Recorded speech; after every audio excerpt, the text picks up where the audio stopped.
Hello everyone, welcome to lecture 1.1, Sound and Acoustics. When talking about music, there are 4 levels we can address upon. The first level or the bottom level is the physical acoustics, where it refers to frequency, amplitude, spectrum, attack and delay, etc. These physical signals that's scientifically measured by the quantitative measurements. And when we elevate the discussion of physical acoustics, we come to the perceptual domain, which is what the psychoacoustics study. Here, the frequency becomes pitch, amplitude becomes loudness, and spectrum becomes timbre. So these terms, pitch, loudness, timbre, incorporates our perception of the physical signals. And when there is a discrepancy between our perception and the real like scientific measure of those signals, that's where we introduce the psychoacoustics to study this study such phenomena. And when we elevate our discussion from the sound objects or the physical acoustics to the mental processing and cognition, then we step into the domain of the basic of the fundamentals of music theory, where we talk about musical form, tonality, scale systems, melodic and metric organization, etc. So here, the mental processing of the sound or the auditory phenomenon become our own aesthetics or understanding of the sound, which becomes the foundation of the music making and music processing. And if we take the discussion further, we come to the discussion of semiotic, social, and cultural phenomena. So here, it incorporates the aesthetics, musicology, critical theory, etc., and music becomes a manifestation of the human life or the broad humanity subjects. And the music reflects the structure of our society, our mode of production, and our lifestyle, the behaviors, values, meanings, metaphors, etc. So here, music is elevated like beyond the sound or beyond the acoustic phenomenon, and it represents or it reflects part of our human life as a subject of humanity. So in this course, we will mainly focus on the levels 3 and 4, so the upper 2 levels, because this course is called Exploring the Musical Mind, and I want to focus more on our mental processing and the meaning, the aesthetics of music. So in this first lecture, I will briefly introduce the physical acoustic and psychoacoustics. First, let's look into the physical acoustics. So for physical acoustics, there is actually a course that I taught last summer. It's Music 7. I called it the course The Science of Sound and Music. So in this course, I extensively introduced the physics of sound and acoustics, including like instrumental physical modeling, digital signal processing, and also partial differential equations, etc.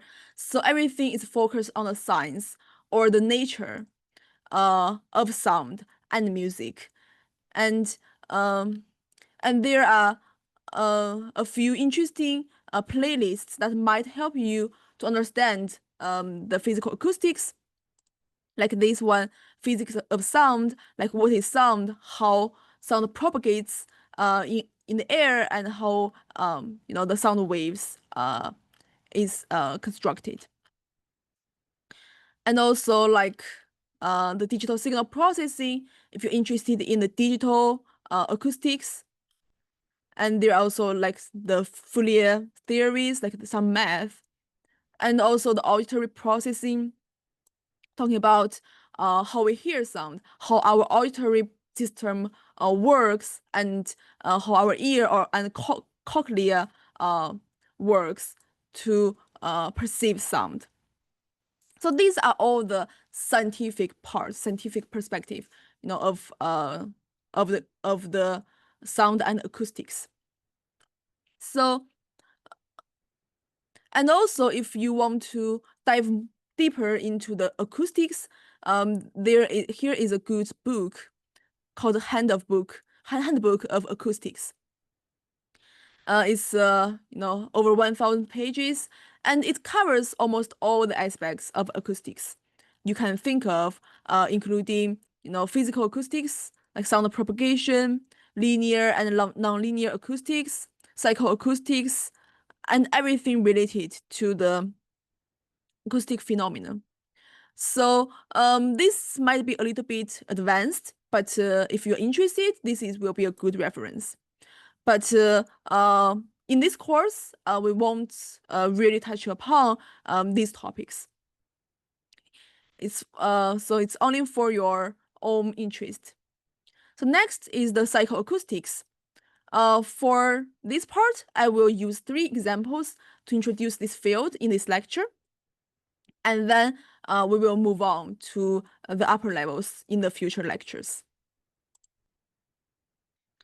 So in the domain of psychoacoustics, the most famous theory or experiment is called the equal loudness contour. This is how it looks like. An equal loudness contour is a measure of sound pressure level over the frequency spectrum for which a listener perceives a constant loudness when presented with pure steady tones. Two sine waves of differing frequencies are said to have equal loudness level if they are perceived as equally loud by the average young person without significant hearing impairment. So this gives the general experimental condition for conducting this experiment.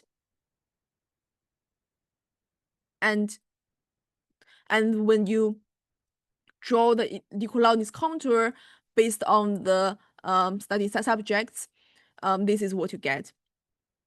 So to read this contour, we can see that like in the low frequencies from 10 to 1,000 hertz, when the frequency gets higher, our ear becomes more sensitive to the sound, which means when the frequency gets higher, our perception of the loudness gets lower, and which means when the sound is presented with less amplitude, we perceive it as loud as when the sound was in lower frequencies.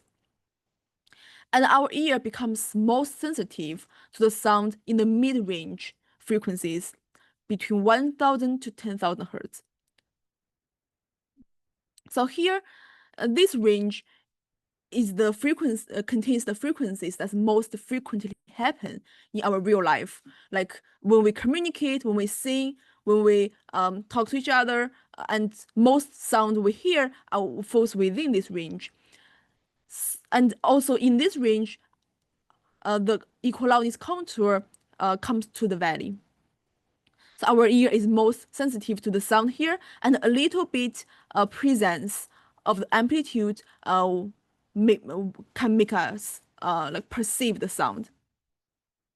And when the frequency gets higher, like above 10,000 hertz, our ear becomes less sensitive again. And of course, human hearing range is between 20 to 20,000 hertz. When the frequencies become too high, we cannot hear that. It's called ultrasonic waves.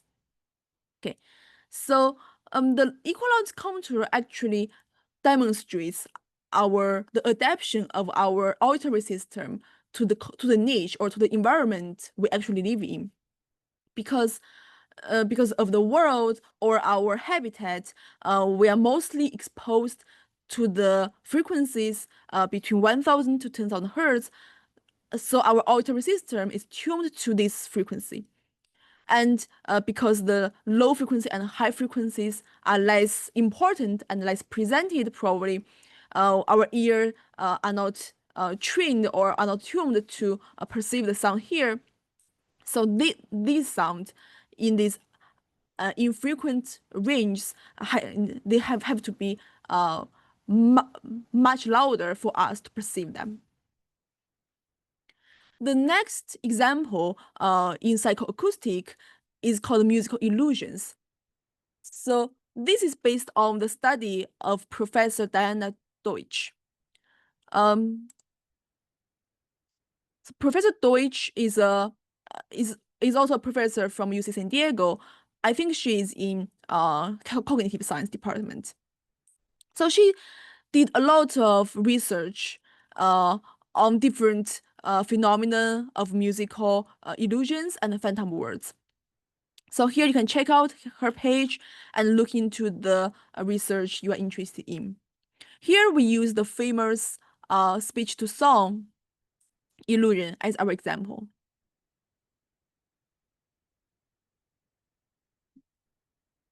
The speech-to-song illusion was discovered by Deutsch in 1995.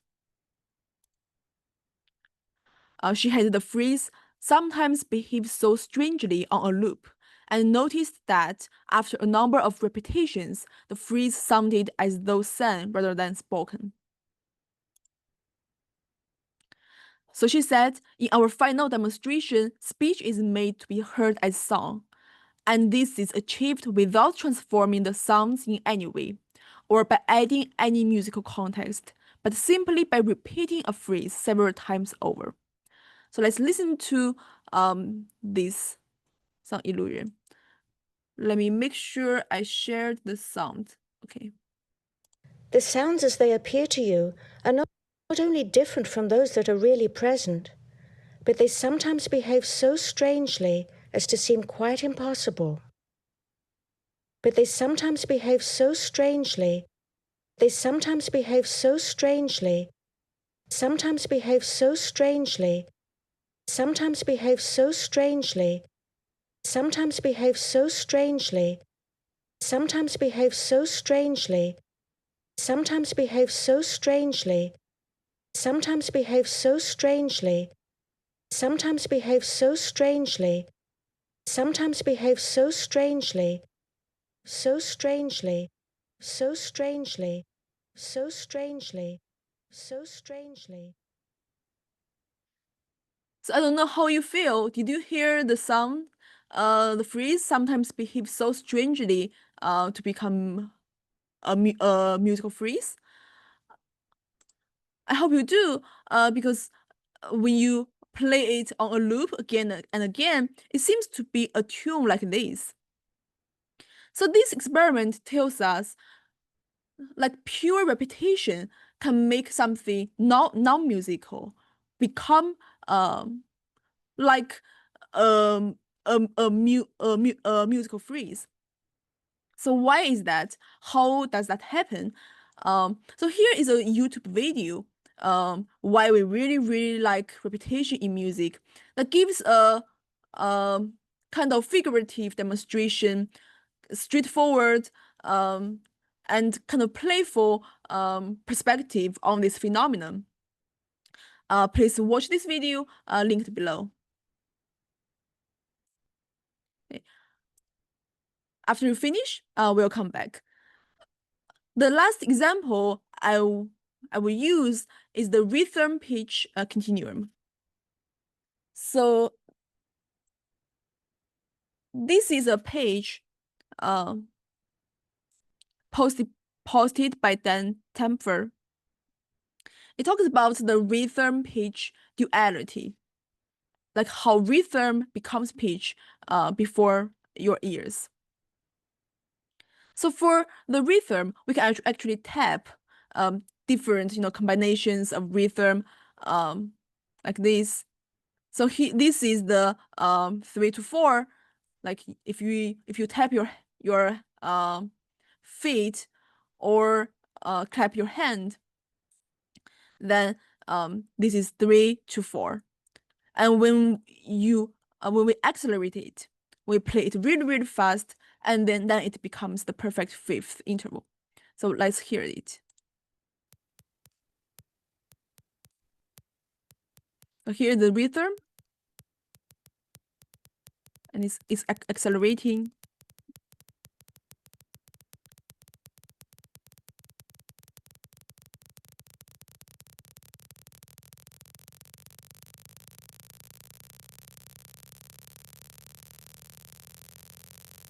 It became really fast.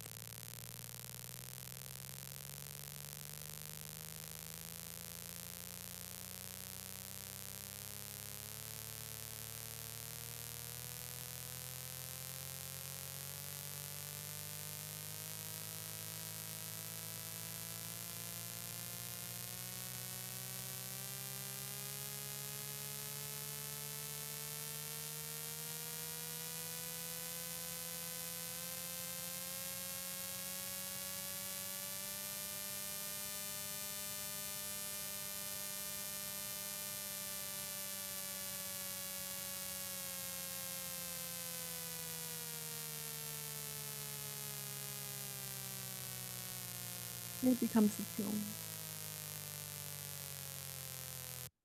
I'll stop here. And there are many examples, like here is the perfect fourth, 4 to 3.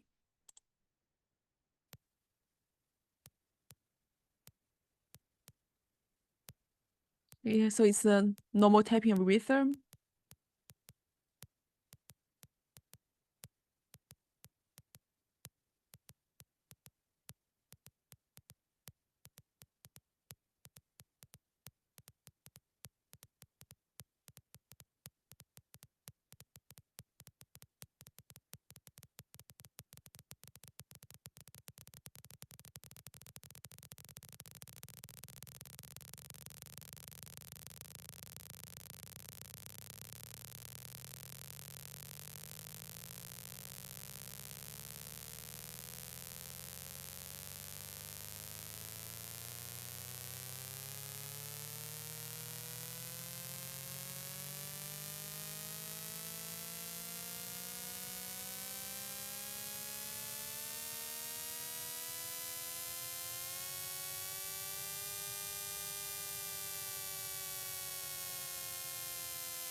Okay, so these are really very raw experiments. It doesn't really sound like a musical tune, I would say, but the relationship, okay, the intervals are as specified here.